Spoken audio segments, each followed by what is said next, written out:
And I found a group of people, and people have been programmed on social media to hate their country, which is self-hatred. I was in America. I sat down with some Nigerians, and they started. I told them, I said, listen, before you continue, Nigeria, a person will graduate as a medical doctor and spend 500,000 throughout to become a doctor. Throughout. I said in America, and they're working in Johns Hopkins. Go and ask them how much. You graduate from Johns Hopkins, you graduate from Harvard as a doctor, and you spend $2,000. Are you okay? Do you know how much money you spend? Now, Nigerians are ungrateful. They will go through everything, education. How much do they spend there? Go there. I said, look, you see a Nigerian, if they tell him in Nigeria to do 2 jobs, he will curse your life out. He will come to America, wake up in the morning, do first job, do second job, do Uber, and do everything he's doing. I said, if they put the fraction of this energy they put here in their country, they will have blown. They kept quiet. He told me, he said, listen, what's the unemployment rate in Nigeria? I said, we don't calculate unemployment rate. He said, no, you must give me a figure. I said, there's no figure. Nigeria, there's nothing like that. Let me tell you why. Yaba did a trade, they were just for church members to sell things. I thought they just put out tents like this, 1, 2, 3, in the car park. I wasn't saying this thing is a waste of time. One lady said, came to me, the pastor, thank you for doing this. Now, just to show you, she was selling wigs. She has a job. Before my eyes, somebody came out of the church and bought 3 wigs, each one 250,000. That business is not registered though. 750 grand that girl carried home. There's no job she's doing. So if somebody is in their house and just starts selling wig, are they unemployed? No. But are they registered as employed? No. Our statistics here is different. Understand your terrain. Do you understand what I'm saying here? You see, one of the problems in Nigeria, people don't understand their terrain. Understand your terrain. In America, you will sell like that. IRS is coming for you. And you go home with 750,000. Out of that 750,000, 200,000 belongs to government. Don't drop it. You will see jail. Are you following what I'm saying here? Understand the terrain. Sit down and say, what is this terrain? Then understand it so you know how to play. The girls and the lady said, when you get more, send to me. In other words, I'm telling you that person could have bought 1.5 million on wigs on the spot. And if you see the lady buying, you will not know she has seen 2 million in her life. My mind was renewed.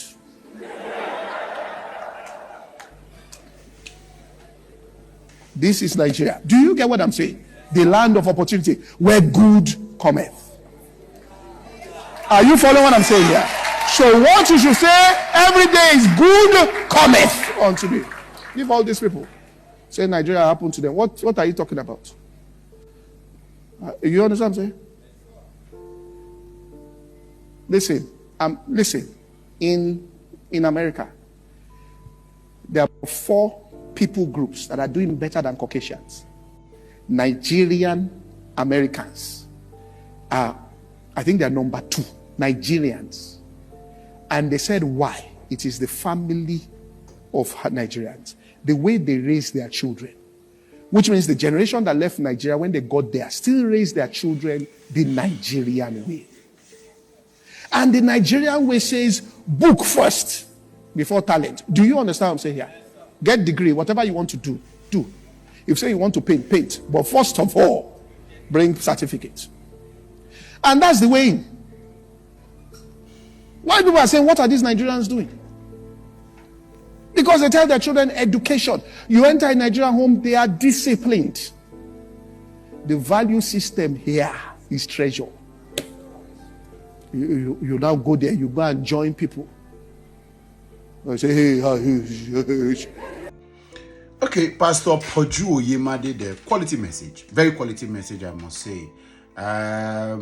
Even if there are quite some tidbits of political inclinations hidden in that message, but we must be able to get the message clearly. Unfortunately, Pastor Poju is committing the same error that he's trying to correct. And like I said, first and foremost, recognize that what he said here is absolutely correct.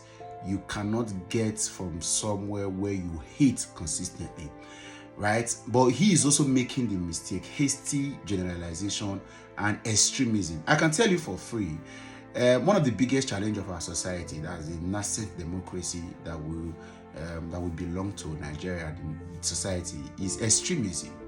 And there are extreme lines everywhere. Let me tell you, there's a group of Nigerians that do not believe in Nigeria, and then they talk about it. But in the quest of talking about it, they have never talked about anything good. It's an extreme angle. The fact that you don't believe in the country at all, and you constantly look for all of the errors. On this platform, you agree or may disagree. While I am just like a convener of a conference, I've allowed my platform become a place, a hub where you hear various voices of other Nigerians speaking truth to power, talking about the good things. I brought in people that are political, so to speak, right? And then I give platform to people like that. I've shared videos of people that I think you could learn from. I noticed that I've got large followership of Christians, so I share Christian videos. Ibikunle Awoshika, it's a regular. Lumumba is a regular. So it's like having a conference of other speakers. So for me, that alone is my own way of saying, why we begin to look at the issues about this country, challenges that happen to us. Are there good things to celebrate? Are there quality Nigerians that are doing extremely well? There were times I used to post videos of Nigerians attending competitions. I'm sure that I've lost track of some of those content. I'll look back at them. There's also the group of Nigerians in another extreme side that do not believe in the country and think that anybody talking about how the country should get better are wasting time. All of them have sensational ideologies and all of that. They say, oh, people come to my DM to say, I see read comment or say you are wasting time, putting the Nigeria war. That's an extreme angle. There's also another extreme side in all of this. There's an extreme side of people that loves everything and ignores the fact that there are challenges, and is deceptive. It's also extreme. You talk about all of the things. Hey, don't talk about. They don't believe that there's anything wrong, and we cannot grow a society like that. We cannot grow a society like that, right? While people are on the streets of America protesting against the high-handedness of Donald Trump, you could see that they are doing it from a place of love for the country. But in our country, the reverse is the case. Some people are going to label them as anti-democratic element, or the attack girls will do that. Others are also going to jump on the street, and they are going to do it out of love for the country. So all of this extremism has been what has put us in where we are. Pastor Poju, unfortunately, also fall into that group. For example, you pick out one example of a congregation of more than 2,000 as a way to derail people that believe that our society is not working for all of us. That is an extreme angle. We must create the balance, and all of us must find a way to create the balance. I was privileged, and there's no need to blow up anything. I was privileged to travel a few cities, a few countries, before I finally relocated out of the country. And I can tell you, Nigeria is a land of opportunities. Sincerely speaking, many persons are making so much money. But you cannot explain that to a family of a nurse who has been in the US for over 50 years, came to Nigeria to have her wedding done with her husband, a Zenith Bank staff. They were consumed in an inferno that happened on the Otedola Bridge in Lagos, and both of them died. That is the problem. We must go to create a society where there will be balance, where we agree that there are opportunities. Some people are being consumed in the most avoidable ways. That is where we are talking. So if Pastor Poju ignores all of the challenges that people have fixated on, and now dwell on the fact that people hate the country, people are ungrateful to the country, okay, you've got a point, but what do we create of this balance?